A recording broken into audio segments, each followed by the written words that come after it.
खफा थी कि आखिर मेरे साथ इतना गलत हुआ, वो छूट कैसे सकते। एक चोरी के मामले में कोई नहीं छूटता है, इन्होंने तो मेरी इज्जत पे हाथ डाला था।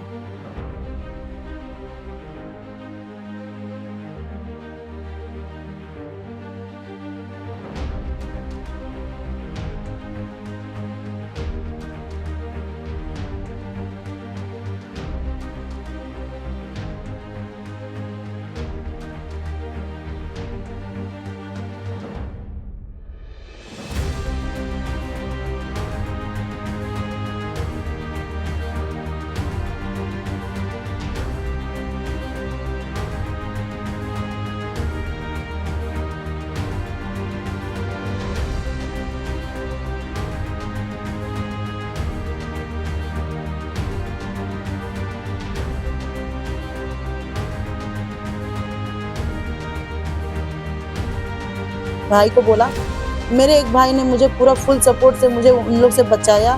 फिर मैंने वहाँ से मैं थाने पे गई कि मेरा डॉक्टरी तत्काल मेरा डॉक्टरी हो, लेकिन वहाँ डॉक्टरी मेरा नहीं हुआ।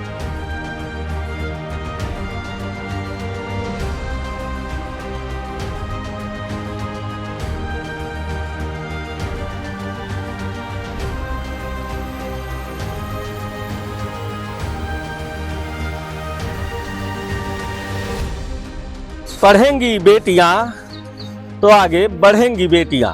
नमस्कार, आंसू अनाद इसकी रिपोर्टर वाला। भारत सरकार हो या उत्तर प्रदेश सरकार हो, सबका नारा है कि पढ़ेगी बेटी तो बढ़ेगी बेटी।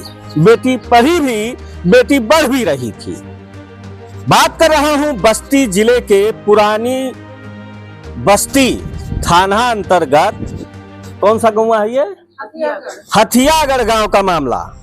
और जहां एक बेटी पूर्वी दुबे, सोशल मीडिया पर काफी चर्चा में रहने वाली बिटिया, जो पढ़ाई लिखाई के बाद में बढ़ना चाह रही थी, लेकिन उसका बढ़ना शायद कुछ लोगों को नागवार गुजर रहा था। और बीते 3 या 4 दिन हुआ कि बिटिया के साथ में घटना होती है। और मैं बिटिया के साथ में घटना आपको बता दूं तो बस्ती जिले के परशुरामपुर थाना अंतर्गत देलूपुर का मामला भी हमने आप सभी को दिखाया था।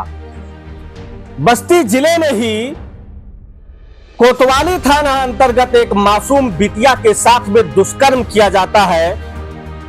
और तीसरी घटना जो निहायत ही दर्दनाक है, लालगंज थाना अंतर्गत एक 5 साल की मासूम बिटिया के साथ दुष्कर्म और उसकी हत्या, जो आज अखबारों में है। लेकिन इस घटना को जानते हैं जहां बिटिया तो है, लेकिन इसे मजबूर किया जा रहा है मरने के लिए। आप क्या नाम है आपका? मेरा नाम पूर्वी दुबे है, उर्फ दिकमाला द्विवेदी। घटना क्या हुई थी, पूरी घटना बताइएगा। घटना ये थी कि हम 16 तारीख की रात अपने फैमिली के साथ बहुभोज में जा रहे थे। और जो कि मेरी माता जी थी, मेरी बहन थी, मेरे घर में मेरे दोनों भाई लोग थे, बच्चे थे, सब लोग साथ में हम लोग जा रहे थे एक न्योता करने। जो कि हम लोग अपने घर से 300 मीटर की दूरी पे ही निकलते हैं, मेरे साथ एक घटना हो जाता है। और एक मतलब उसमें से जो अनूप सिंह था, मैं अनुपम सिंह का नाम बता रही हूँ, वो मेरे से बदतमीजी से वो कुछ बातें करता है। वहाँ पे मैं जवाब देती हूँ तो उसके दौरान वो मुझे गाड़ी इसमें से निकलता है, जबरदस्ती मेरा बाल पकड़ के खींचने की, जबरदस्ती गाड़ी में डालने की कोशिश करता है। जो कि उसमें प्रिंस पांडे भी शामिल थे। और मैं उस चीज़ पे मैं उनको बोलती भी हूँ, लेकिन वो जबरन मुझे जबरदस्ती गाड़ी में भरने की कोशिश करते हैं। जो कि इनकी गाड़ी में मैंने औजार भी देखे थे। और फिर मैं उसी वक्त अपने भाई लोग का सपोर्ट से चिल्लाती हूँ, चीखती हूँ, मुझे पब्लिक बचाती है उनसे। मुझे पब्लिक का सपोर्ट मिला, मुझे गांव का भी बहुत कम लोग का सपोर्ट मिला। और जिसके दौरान वहाँ पे गांव में ऑर्केस्ट्रा भी आया था और सारी पब्लिक वहीं थी। गांव में कोई ऐसा नहीं था कि मतलब मेरे चिल्लाने से आए, वो तो मुझे पब्लिक जब चिल्लाई, जब शोर शराबा हुआ, मुझे बचाया गया। और उसी के दौरान मैं अपने भाई को उसी में हो रहा है, मुझे जबरदस्ती घसीट रहे, लेकिन मैं अपना आपा नहीं खोई। अपने आप को हिम्मत देते हुए अपने आप को भैया को मैंने बोला, भैया सब कुछ छोड़ के तुम पुलिस को कॉल करो, प्लीज। मतलब समय सब कुछ चिल्ला के बोल रही थी, प्लीज पुलिस को बुलाइए, ये मामला बहुत बढ़ चुका है, ये मामला यहाँ से अब नहीं मतलब हो सकता। मैंने भाई को बोला, मेरे एक भाई ने मुझे पूरा फुल सपोर्ट से मुझे उन लोग से बचाया। फिर मैंने वहाँ से मैं थाने पे गई कि मेरा डॉक्टरी तत्काल मेरा डॉक्टरी हो, लेकिन वहाँ डॉक्टरी मेरा नहीं हुआ और मुझे 24 घंटा मतलब अगले दिन मुझे बुलाया गया। मैं 11 बजे थाने पे पहुँची। अच्छा, किस दिन की घटना थी? ये 16 तारीख की घटना थी। मैं 16 तारीख की रात में ही गई थी थाने। फिर आज 20 तारीख है, 4 दिन हो गए। हाँ, आज 20 तारीख का 4 दिन हो गए और मतलब 20 तारीख आज हो गया। फिर अगले दिन मैं गई थाने पे मैं मेडिकल के लिए। मेरा FIR मतलब दर्ज किया गया अगले दिन 4 बजे और फिर जब दर्ज किया गया उसके बाद मुझे मेडिकल के लिए बैठाया गया। मुझे भेजा गया मेडिकल के। मैं 1.5 घंटा जब बैठी, जब मेरे को बर्दाश्त। मेडिकल कब हुआ आपका?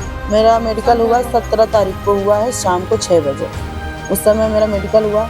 मैं जब काफ़ी मतलब चीखने मतलब बहुत ज़्यादा फ्रस्ट्रेट हो गई तो मैं वहाँ पे मैं चीख उठी कि मुझे इतने देर बैठा के क्यों रखा गया है। आखिर मैं पीड़िता हूँ। मेरा केस मतलब इतना कमज़ोर जैसे लग रहा है, कोई मारपीट का तो केस था नहीं।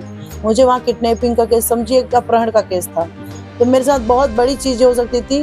मैं उसी रात को एक्शन इसलिए उठाई कि मेरे साथ अगले दिन क्या पता उसी रात मेरे साथ कांड हो जाता, मेरे घर पे घुस के मुझे मार देते कि मैं थाने तक ना पहुंचूं। इसलिए मैं रात में थाने पे गई। मैं अगले दिन भी गई। मेरा रिपोर्ट में तो वो सब अगले दिन छूट गए। तो उस बात पे मैं बहुत ज़्यादा खफा थी कि आखिर मेरे साथ इतना गलत हुआ, वो छूट कैसे सकते। एक चोरी के मामले में कोई नहीं छूटता है, इन्होंने तो मेरी इज्जत पे हाथ डाला था। तो ये तो बहुत बड़ी बात है। मैं प्रशासन से भी खफा थी, जो कि कल के डेट में मुझे प्रोटोकॉल भी मिला, मुझे सपोर्ट भी मिला थोड़ा, उनके द्वारा मुझे हिम्मत नहीं। ये अचानक कैसे मिल गया? पहले नहीं सुनवाई? पहले सुनवाई नहीं हुआ। हम लोग मंत्री के पास गए, अचानक नहीं मिला। ये बात ने आपने पॉइंट की बात की। ये अचानक मतलब वहाँ पे मेरे साथ मैं थाने में अपना ये एप्लीकेशन दे रही हूँ, वो एप्लीकेशन मेरा ठुकरा दिया गया। मैंने कहा मैं उस एप्लीकेशन को नहीं मानती हूँ क्योंकि मेरा एप्लीकेशन बदल दिया गया। मैं जो चीज़ कही हूँ वो चीज़ लिखा ही नहीं गया है।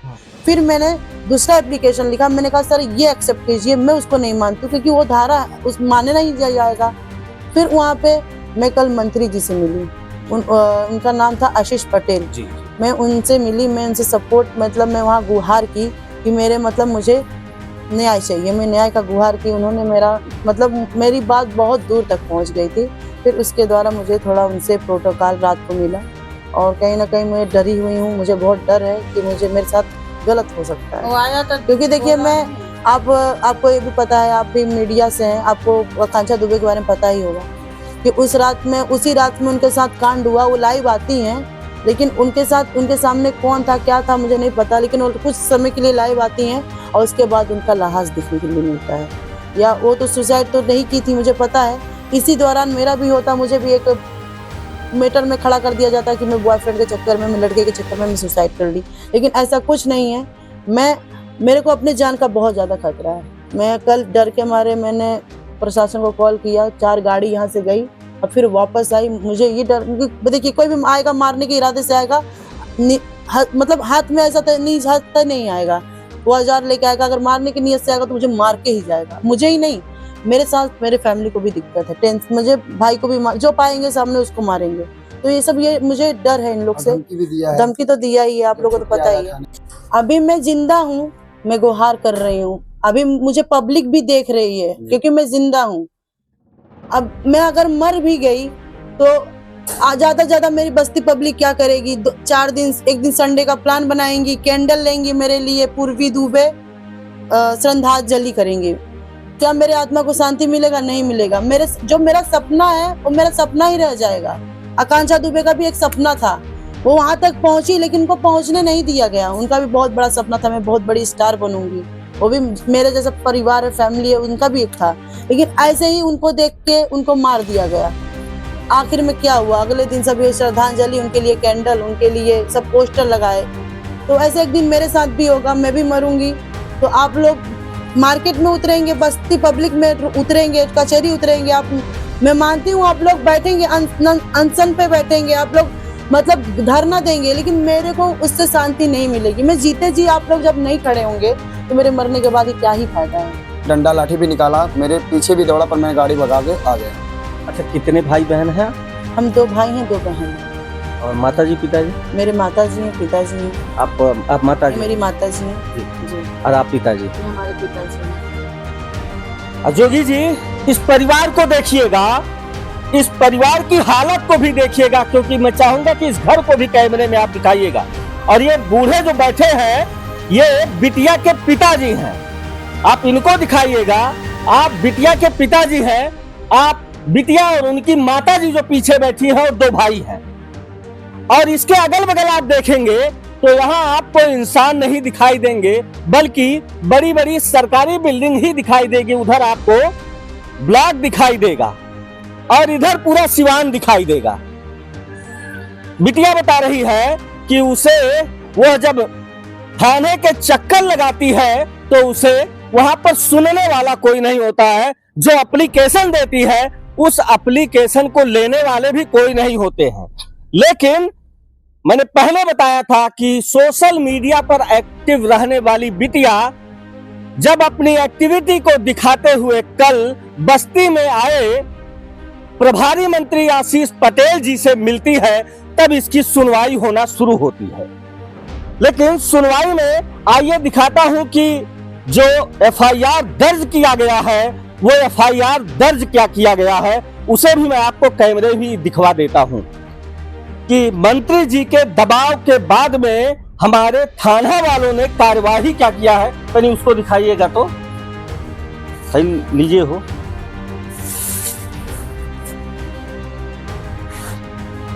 इसमें भारतीय न्याय संहिता 2023-74 यानी BNS 74 एक धारा। अभी बिटिया ने कहा कि जैसे आकांक्षा दुबे रात में लाइव आती है और उसी दिन सुबह में आकांक्षा दुबे की लाश मिलती है, यानी अगर बिटिया के साथ में कोई घटना घट जाती है तो आरोप लगा दिया जाएगा कि कहीं इसका चक्कर रहा होगा। बिटिया जिंदा है, इसलिए बड़ी सरल चीजें दिखाई दे रही हैं।